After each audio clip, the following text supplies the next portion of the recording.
kaibigan, sa nakaraan pinapauwi ng ama si Hana sa Pilipinas sa hindi malamang dahilan at pumayag naman ang dalaga sa isipan na namimiss siya nito. Sa kabilang banda, hinamon ni Hana ng sayaw ang binata sa dance floor sa pag-aakala na hindi ito marunong sumayaw. Subalit nagkamali siya dahil sinasabayan siya nito sa bawat galaw ng kanyang katawan.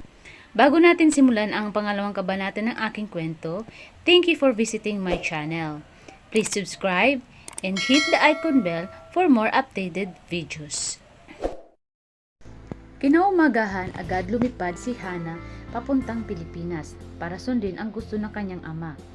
Pagdating ng bahay, sabik na siya makita ang ama, subalit wala pa ito sa bahay nila. Natulugan na niya ang paghihintay sa ama at hindi na siya ginising ng katulong nang dumating ang ama nito. Kinaumagahan, nadatdan niya ito sa dining table at nag-aalmusal. "Papa, good morning. Kumusta ka na?" Sabik na wika ni Hana. Walang respond ng ama at busy ito sa binabasa. "Alam niyo papa, malapit na akong ma-promote bilang senior chemist sa aming kumpanya. Hindi naman sa pagmamayabang, isa kasi yung gamot na nagawa ko na malaking naitulong yun sa kumpanya namin." Kahit ano-ano ang binalita niya sa kanyang ama, subalit wala pa rin ito imik. Sa isip niya, hindi pa din nagbabago ang kanyang ama, a man of few words. "Papa, okay ka lang ba? Sumunod ka sa akin sa library, may pag-uusapan tayo." Pagdating nila sa library, hindi na ako magpaligoy-ligoy pa. "Pinauwi kita rito dahil ipinagkasundo kita sa anak ni Mr. Reyes na magpakasal." "Ano?" Nagulat si Hana sa kanyang narinig. "Narinig mo yun, hindi ba? Magpapakasal ka sa anak ni Mr. Reyes na si Brandon." "No, papa," mahinang sambit niya. Sa pangalan pa lang ang ayaw na niya sa lalaking iyon. "Brandon is a good catch. Magiging maganda ang buhay mo sa kanya." Napapikit si Hana sa sinasabi ng ama at malungkot ang muka nito. "Papa, sa pagdating ko hindi mo man lang ako kinumusta. Kung anong nangyari sa biyahe, kung anong klaseng buhay mayroon ako. Tapos ngayon bigla mong sasabihin sa akin na magpapakasal ako sa taong yun na hindi ko man kilala at mahal. Ano ito papa? Business deal? Bakit ko kailangan magpakasal sa taong yun na hindi ko naman mahal papa? Iyon ang makakabuti sa'yo." Tapos na ang usapan na ito. "Really papa? Para sa ikabubuti ko? Nakakasigurado ba kayo? Ever since, wala akong natatandaan na nag-alala kayo sa akin. Wala ba akong karapatan magsalita kung future ko naman ang pag-uusapan at pag-aasawa? Nasa tamang edad na ako at may karapatan naman ako na pumili ng gusto kong makasama habang buhay." Sinalubong niya ng tingin ang kanyang ama. Kahit hindi sila close ng ama, hindi naman siya takot dito. "Mula noong maliit pa ako, ginawa ko ang lahat para mapasaya kayo. Mapansin nyo, pero wala akong natanggap na papuri o atensyon mula sa inyo. Ni minsan hindi ako naging pasaway na bata o naging sakit ng ulo sa inyo. Ginalingan ko na sa paklase para maging proud kayo. Kahit anong gawin ko, hindi nyo na-appreciate ang mga ginagawa ko. Naisip ko tuloy kung talagang anak nyo ako. Hindi nyo man ako sinasaktan physically, pero you're so cold to me. Mas masakit yon para sa akin dahil hindi nyo ako napapansin na parang hangin lang ako sa inyo. Anak mo ba talaga ako papa?" Dahil titig na titig siya rito, nakita niya ang pagbabago ng mukha nito. "Anak niyo po ba ako o hindi?" Patuluyan ng umiyak si Hana sa katanungang iyon. "Sa tingin ko, hindi niyo talaga ako anak. Sabihin niyo sa akin ang totoo papa." Tumayo ito sa kinaupuan at lumapit sa ama. "What is the truth papa?" "Anak kita," maigting sambit ng ama rito. "Are you sure? Bakit hindi ko yun naramdaman?" Sarkastiko niyang sagot at tuluyang tumalikod at walang paalam na umalis siya sa harapan ng kanyang ama. Matagal na umiyak si Hana sa kanyang kwarto. Naisip niya ngayon lang niya naibuhos ang sama ng loob sa kanyang ama. Mula lang siya ay bata pa. Kahit na anong gawin niya, bigo pa din siya na makuha ang pagmamahal ng kanyang ama. Narinig na lamang niya ang pag-andar ng kotse. Inawi niya ang kurtina sa bintana at tuluyan niyang pinanood ang pag-alis ng sasakyan ng kanyang ama. Hinang-hina siya sa naramdaman at dali-dali niyang kinuha ang bag at niligay ang kanyang mga damit hanggat naalala niya ang passport. Dali-dali niya itong hinanap pero hindi niya ito nakita sa kanyang bag. Kahit balik-balik na rin pa niya ito. Bigla siyang kinabahan sa isipang iyon na nasa kamay na ito ng kanyang ama. Umiyak na lang siya sa isipang iyon. Bigla niyang naalala ang kanyang kaibigan at tinawagan niya ito. Hana, kumusta ka na? Namiss kita ng sobra. Ami, mainang usal niya. Palakad-lakad siya sa kanyang kwarto. Hindi niya pa alam sa ngayon ang plano ng kanyang ama at ang pagpapakasal kay Brandon. At kailangan niya muna lumayo at makapag-isip-isip. Hey, may problema ka ba, friend? Ang sabi ni Ami. Nang mahimigan nito ang boses niya na parang may problema. Si Ami de la Cruz ang isa pa niyang kaibigan, schoolmate niya ang dalaga sa Australia. Mas matanda sa kanya ito, pero naging kaibigan niya ito dahil senior ito sa sinalihan niyang grupo noon. Si Ami ay nakapagpangasawa ng sikat na businessman, si Albert Mondragon, at sa Pilipinas na nakabase. Kailangan ko ng tulong mo, Ami, naiiyak na sabi ni Hana. Sa lahat ng friends niya, si Ami lang ang makakatulong sa kanya kasi hindi ito kilala ng kanyang papa, hindi ng iba pa niyang kaibigan. Of course, kahit ano, basta kaya ko. Ikaw pa ba? Anong pwede kong maitulong sa'yo? Sabi ni Ami. Wait, andito ka ba sa Pilipinas? Oo, kakauwi ko pa lang kahapon. Akala ko na miss ako ng aking ama kaya niya ako pinauwi. Yun pala ay ipakakasal niya ako sa anak ng kanyang business partner. What? Seryoso ba ang papa mo? Sa tingin ko, oo. At sa ngayon, nawawala ang passport ko. At sa tingin ko, nasa kamay na yun ng aking papa. Ayaw niya akong pabalikin sa Australia hanggat hindi ako na ikakasal at need ko na lumayo-layo at makapag-isip-isip. Iyan din ang isa sa Diyos ko sana sa'yo. Ani ng kanyang kaibigan. Lumayo ka muna, mag-isip. Hindi simpleng bagay ang pagpapakasal, lalo na't hindi mo kilala ng lubusan ang lalaki at hindi mo siya mahal. Yes, I know. May alam ka ba ng lugar na malayo sa syudad, kahit isla o probinsya? Yes, isla. Alam mo bang may pagmayari ng asawa ko ang Peace Island sa Palawan? At doon kami nagkatagpo. Masayang boses ng kanyang kaibigan. Commercial resort yun nang minsan ibiniday yun sa kanya ni Andrea, isa pa niyang kaibigan. Hindi niya lang alam na pagmamayari pala ng asawa yun ni Ami. Yes, friend, dadalhin kita sa isang island. Pero hindi sa Peace Island. Albert acquired another island but not the same like Peace Island. It is private. We have rest house there. Biglang sumigla ang naramdaman ni Hana sa balitang iyon ng kanyang kaibigan. Okay lang kaya sa asawa mo? Don't worry. Ako na bahala sa asawa ko. Masikla ang tinig ni Ami. At nagpasalamat na si Hana at sinabihan naman siya ni Ami sa kanilang siya magpasalamat kapag okay na siya. Sinabi ni Hana kung pwede ngayon na ang alis nila or mamayang gabi para hindi malaman ng kanyang ama ang plano niya. At sinabihan naman siya ng kaibigan na pumunta muna siya sa bahay nito sa Taguig para sabay na silang pumunta sa isla. Sige na, bye. Para masabihan ko na ang asawa ko. Eksakto, andito na siya, ani ni Ami. Maingat ang paghakbang ni Hana sa paglabas ng bahay nila. Habang nagmamaneho, nakikiramdam siya kung wala sa kanyang sumusunod. At sisiguraduhin niyang may hawak siyang pera kung sakali hindi niya magamit ang credit card niya sa isla.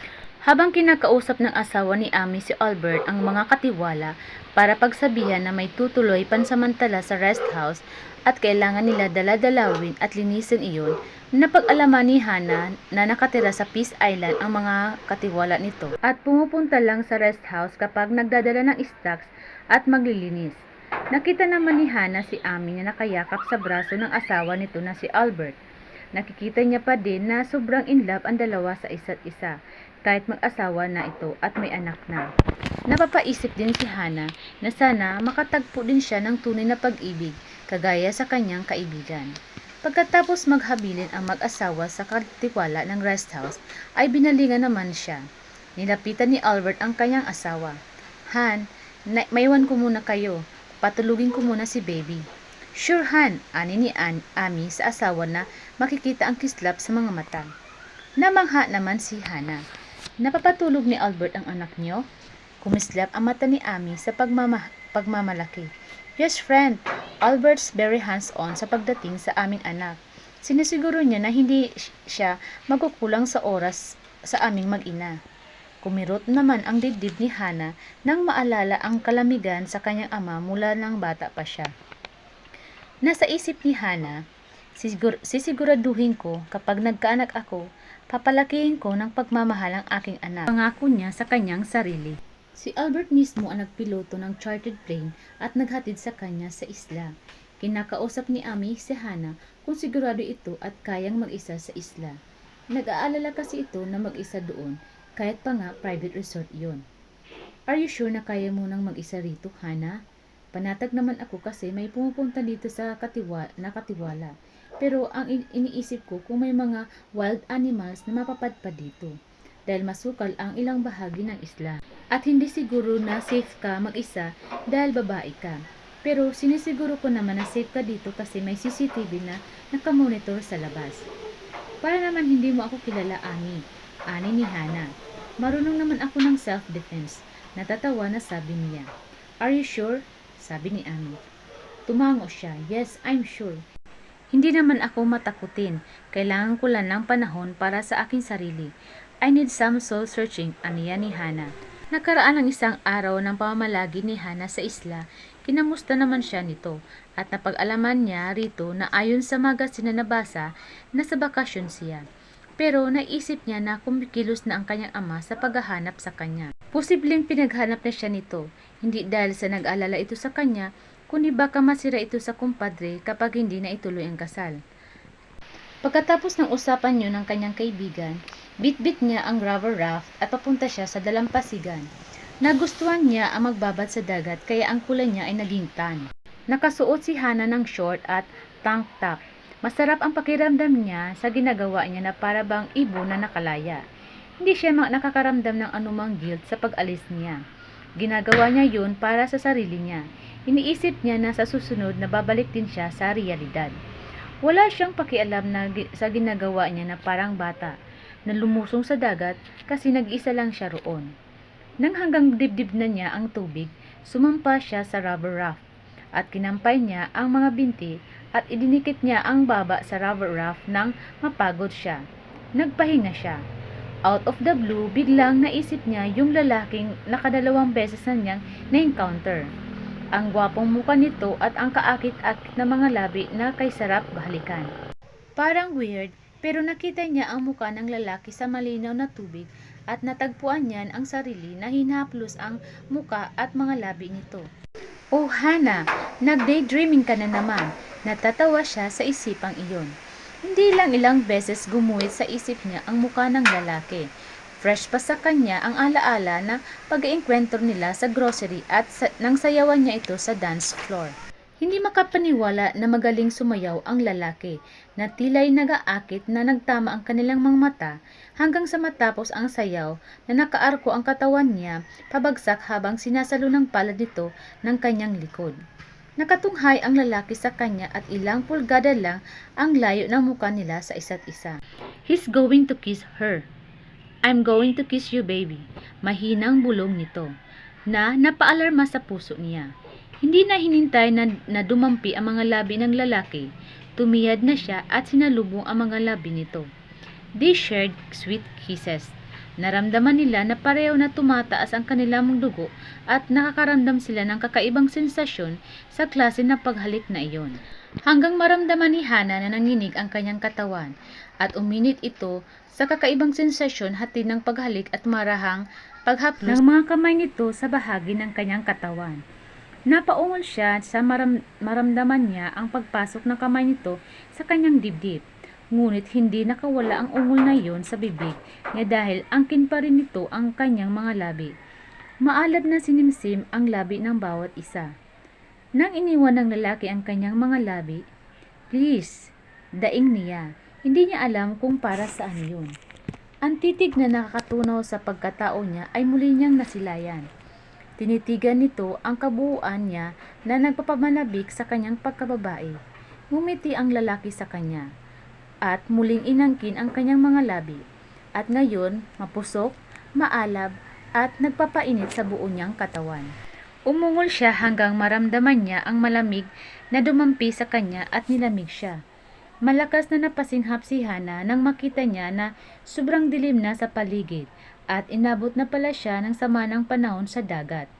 At bigla siyang tumayo at na out of balance siya at nahulog. Buti na lang nakakapit pa din siya sa rubber raft. Bigla niyang naalala, panaginip lang pala.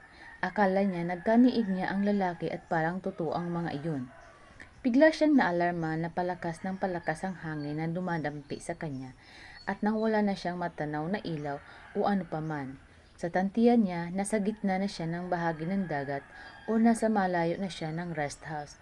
Bigla siyang natakot. Hindi niya alam kung anong oras na kasi nakatulog siya. Oh God! Bulalas ni Hana. Malakas ang hangin at malakas ang agos ng tubig. Pwede siyang ano rin ito. Tulong! Tulong! Tulong! Somebody help me! Anybody there? Sigaw niya ng malakas. Kahit anong lakas ang sigaw niya, tila nilalamon lang ito ng hangin sa kawalan. Lalo siyang nangilas nang biglang lumampas ang malakas na alon sa rubber raft niya. Tumaas ang tubig at patuloy ang pag-ulan at paglakas ng ihip ng hangin. Sigaw ng sigaw si Hana sa paghingi ng tulong hanggang mapao siya na wala namang nakakarinig sa kanya. Nagpanik na siya na baka nga nasa gitna na siya ng dagat at baka may malaking isda o balyena na ilang sandali sakmalin siya. Natakot siya sa isipang iyon. Baka bukas laman siya ng dyaryo na may natagpuan ng bangkay na palutang-lutang. Umiyak na siya habang kinakampay niya ang mga binti at kamay parang makarating sa dalampasigan hanggang sa mapagod siya. Sigaw siya ng tulong hanggang sa nawalan siya ng malay na nakadapa sa rubber raft niya. Sa kabilang dako, napatda si TJ habang inaayos ang angkor ng yate niya nang makarinig siya ng tulong. Napatigil siya sa ginagawa at pinakinggan ngunit wala siyang narinig. Nagpatuloy siya sa ginagawa hanggang may narinig na naman siyang sumisigaw. Tulong! Tulong! Habang papasok na siya sa cabin para magbihis kasi nabasa siya ng ulan, muli naman siyang nakarinig ng sigaw. Muli siyang tumakbo palabas at umakyat siya sa deck at in-on ang searchlight ng yate. Pinadaanan niya ng ilaw ang kapaligiran. Wala siyang makita, maliban sa kadiliman at patak ng ulan. Pero may naramdaman siya na parang may humihingi ng tulong. Muli niyang pinasadahan ng ilaw ang kalawakan ng dagat. Paulit-ulit niya inilawan hanggang may nakita siya sa may dako doon. Mabilis siyang sumakay sa rubber boat na nakasampa sa rampa ng yate. Kumabog ang dibdib niya. The adrenaline was pumping in his veins. Nakakasiguro siya na may tao roon na nakasampa sa rubber raft. Sanay siya sa pag-rescue sa mga nangangailangan na ganitong pagkakataon. Dahil nag-training siya dahil kasama iyon sa trabaho niya. Naabutan niya ang isang babae na nakatapa sa rubber raft at tinawag niya ito. Hindi ito tumugon. Nasa isip niya, nawalan ito ng malay. Nilapitan niya at pinulusuhan. Ganun na lang ang pagsigla niya nang madama niya ang puso nito sa leeg.